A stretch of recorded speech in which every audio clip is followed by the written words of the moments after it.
They called my husband the mind behind the tallest tower rising over Austin. And not once in his life had he been qualified to sign a single page of those drawings. I had every calculation the industry praised as his genius had left my hand first. And every sheet that made it real carried a seal that belonged to me and no one else. Nearly 400 design filings stood in that city under our company's name, and all of them held together because of one stamp. Mine. Pressed by a woman most people at those ribbon cuttings never bothered to notice. That was the truth. Marcus Renner had spent a decade letting the cameras get wrong, and I had let them, because peace mattered to me more than a photograph ever could. That evening, we hosted a small gathering at the house to mark the tower reaching its milestone. Maybe 30 people spread across the back terrace with wine and quiet music under the string lights. Marcus moved from cluster to cluster the way he always did, laughing a beat too loud, accepting congratulations as though he were presiding over a dedication instead of standing in his own backyard.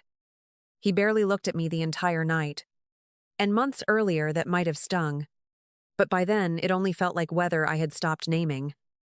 I carried a tray of glasses inside, refilled what needed refilling, and answered an old colleague who asked how I stayed so calm around all the pressure, telling him I simply liked the work more than the noise. He laughed like I had made a joke, and I let him. It was somewhere near the second hour that I noticed both Marcus and Corinne had slipped away from the terrace at the same time, and something old and quiet in me turned to follow. The hallway inside was cool and dim after all that warmth, and my father's study door sat open just enough to let a whisper through. Through that narrow gap, I watched my husband rest one hand low against Corinne's waist while she touched his face the way a person does, only after doing it 100 times before. There was nothing startled in it. Nothing accidental. Just the ease of two people who had long stopped worrying about the door. I closed it as softly as I had found it, walked back out to my guests, and wore the same smile I had worn all night. The last guests left a little after 9, and I found Marcus in the kitchen pouring himself a drink as if the night had held nothing unusual. I told him we needed to talk, and he sighed before I finished the sentence, asking whether it could wait. It couldn't, I said, and when I told him plainly that I had seen him in my father's study with Corinne, his expression didn't move, not a flicker of surprise or shame. He set the glass down and told me flatly that Corinne understood him, that she didn't question every decision he made the way I did, and that he was tired of pretending otherwise. I waited for something that resembled an apology, and instead he gave me the certainty of a man who had rehearsed his own innocence. This had been going on a while, he admitted, and he deserved to be happy. And then he said the 5 words in a voice, so even it frightened me more than shouting would have. Accept it or get out. I asked him if he understood what he was saying, and he almost smiled, telling me I wouldn't leave anyway because I needed this life too much to walk away from it. He believed the house was his. The company was his.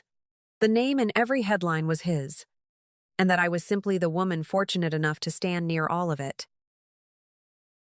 The last guest left a little after 9, and I found Marcus in the kitchen pouring himself a drink, as if the night had held nothing unusual at all. I told him we needed to talk, and he sighed before I finished, asking whether it could wait. It couldn't, I said, and when I told him plainly that I had seen him in my father's study with Corinne, his expression didn't move. He set the glass down and told me flatly that Corinne understood him, that she didn't question every decision the way I did, and that he was tired of pretending. I waited for something that resembled an apology, and instead he gave me the certainty of a man who had rehearsed his own innocence. This had been going on a while, he admitted, and he deserved to be happy. And then he said the 5 words in a voice, so even it frightened me more than shouting would have. Accept it or get out. I asked if he understood what he was saying, and he almost smiled, telling me I wouldn't leave anyway because I needed this life too much. He believed the house was his. The company was his. The name in every headline was his, and that I was simply the woman fortunate enough to stand near it. I looked at him a moment longer, then turned and went upstairs without another word, because the argument he wanted was one I no longer had any reason to give. In our bedroom, I didn't reach for jewelry. I didn't take a single photograph off the wall. I didn't pack the life he assumed I couldn't survive without. I opened the top drawer of my dresser and took out two things: my father's brass engineering seal worn smooth at the edges, and the license that carried my name, the one document without which his company couldn't file a legal set of drawings anywhere in the state. I told myself quietly that I was not leaving empty-handed, that I carried the only thing that had ever truly been mine: my own name. And I walked out while he watched, certain to the last second that I would stop. I drove without a destination for a while before pulling into a small hotel out along the lake, close enough to the city for the calls I already knew I had to make. Once the room was quiet, I opened the leather folder I carried everywhere, the way other women carry a wallet, the one my attorney had insisted I never travel without. I called Warren first, and the moment he heard my voice, his tone changed, sharpening into the man who had watched over my family for 30 years. He didn't ask for the story. He only asked whether I was safe. And when I said yes, he told me he would start drafting the notice to the state board that night. I explained what I needed, that I was withdrawing my consent to use my seal on anything not yet filed. And Warren didn't hesitate, telling me he had feared this day might come, but was ready for it. Next, I called Theo, my operations director, and I could hear the sleep leave his voice as I spoke. Whatever happens over the next few weeks, I told him, the payroll has to hold, because no one on those field crews or in that office deserves to pay for a marriage falling apart.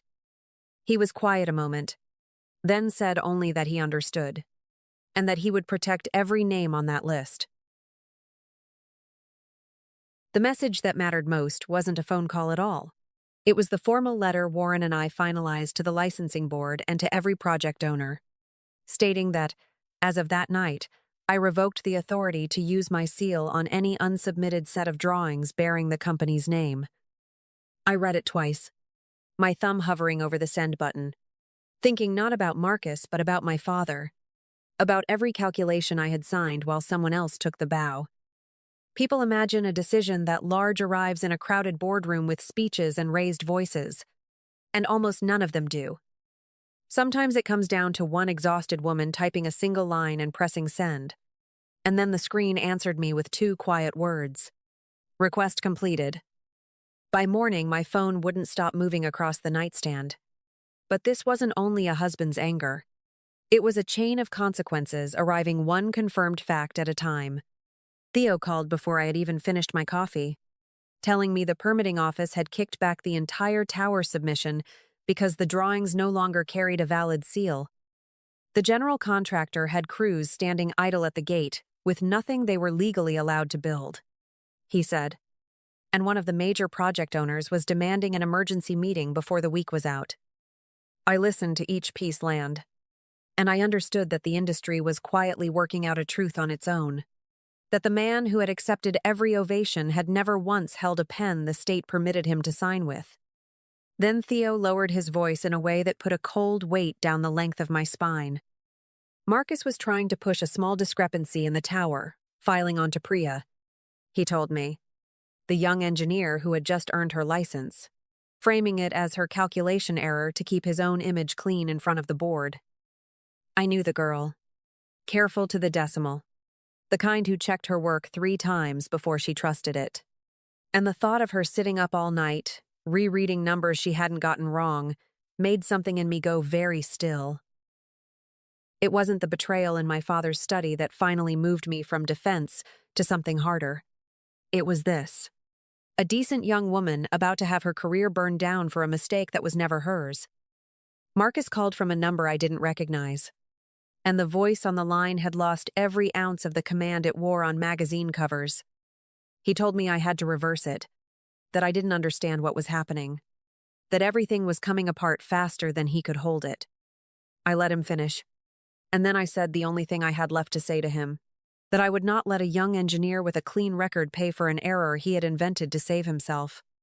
He started to answer, and I ended the call, switched the phone to silent, and set it face down on the table while it kept lighting up against the wood.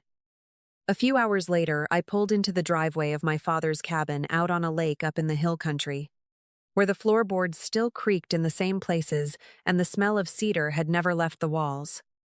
The place wasn't grand, just faded blue shutters and a porch he had built with his own hands the summer I turned 12. For the first time in years, the days slowed down around me. And instead of diving into calls before I had even eaten, I made coffee in the morning and stood at the window watching the water lie flat and unbothered. The quiet wasn't lonely the way I had feared it might be.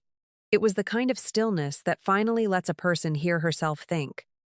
On the third day, I climbed into the attic to sort through the boxes I had never once had the heart to open since my parents passed. Behind an old bookcase, tucked where the roof line sloped down, I found a small cedar chest with my own name carved across the lid and nothing else. Inside were envelopes in my father's steady hand, each one labeled for a different day he had imagined, but never lived to see.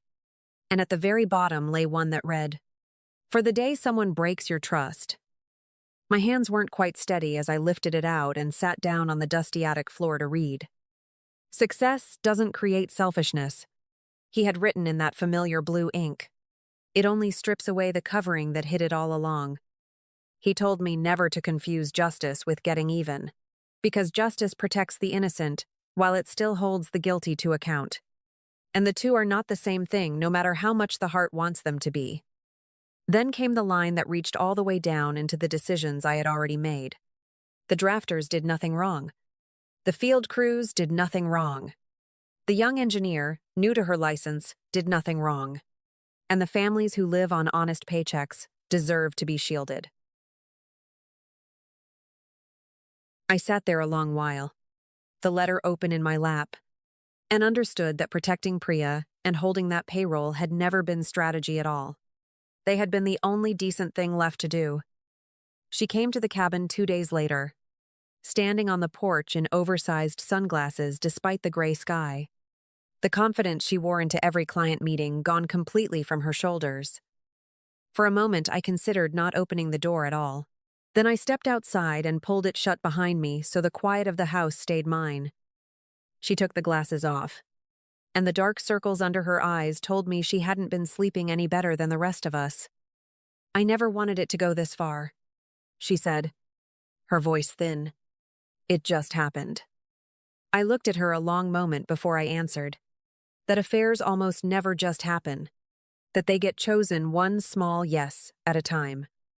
There was no folder of receipts in my hand. No flight records. No printed proof to throw at her feet. Because I didn't need any of it anymore. I only told her the truth. That I had noticed the signs a long time back and kept hoping there was some other explanation. Right up until there wasn't one left. Her hands were trembling where they held the sunglasses, and I recognized the shame in it, though I had learned by then that shame at being caught is not the same thing as being sorry. "What happens now?" she asked, and I told her she should go home. She wanted to know if there was any version of us still standing, any friendship left to salvage. And I said there hadn't been an us since the moment I stood at the crack of my father's study door. She started to say my name again, then stopped, because there was nothing at the end of it that would land. She turned and walked to her car, and I watched her back it down the gravel and disappear behind the tree line. And that was the last time I ever saw her, leaving me with something closer to sadness than to any pity I might have expected to feel. The board convened the following week, and it didn't take long for the room to understand who had actually held the license all those years.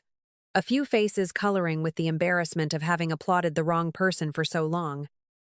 Marcus was already facing an administrative inquiry for letting the public believe he was a licensed engineer when he never had been, and his name began coming off the project records one filing at a time. The attempt to pin the discrepancy on Priya collapsed the moment the original documents showed that portion of the analysis had never passed through her hands at all. No firm in the city would take him on as a principal after that, and word of it moved through the industry faster than any statement ever could. He drove out to the lake house near the end of that month, and the man who stepped onto the porch wasn't wearing the tailored suits anymore. Just an open collar and the tired eyes of someone who hadn't slept in weeks. He told me he had finally understood that he'd treated me as though not one piece of any of it had ever belonged to me. "I owe you an apology," he said, "and I want you to know I'm not here asking to come back." I heard the plainness in it. No excuses about stress. No blaming the pressure of the work. Just a man saying out loud the thing he had spent a decade refusing to say. And I understood that was where any real change would have to begin. Warren closed out the divorce along fair and reasonable lines, rather than pressing for everything the law might have allowed, because I had no intention of spending the rest of my life measuring who had hurt worse. I told him I didn't want to keep score, and he nodded like he'd expected nothing less from my father's daughter. In the months that followed, I heard Marcus had taken a modest coordinating job with a small contractor somewhere outside the city, keeping his head down, learning all over again what it meant to be accountable for his own name. It wasn't redemption. Not yet. But it was the first honest step I had ever watched him take. I opened a small engineering practice under my father's name. Nothing sprawling. Just a respected room where the work was honest, and the drawings finally carried the signature of the person who had always done them. Priya took a desk across from mine, living proof that I had protected the right person. And Theo became the third steady face in that office. There was no empire in it. No cameras. Only a piece that didn't need to prove itself to anyone. The anger that had once filled every corner of my chest had shrunk. Not because Marcus deserved less blame, but because carrying it had grown heavier than setting it down. One afternoon, a kind and decent man walked quietly into my life. And this time, I let myself be seen instead of standing just outside the light. I still think about the woman who drove away from that house, certain she was losing everything. And I wish I could tell her the truth. Losing a life you outgrew isn't the end of your story. It's the first quiet page of a better one. And the day you finally sign your own name is the day you come home to yourself.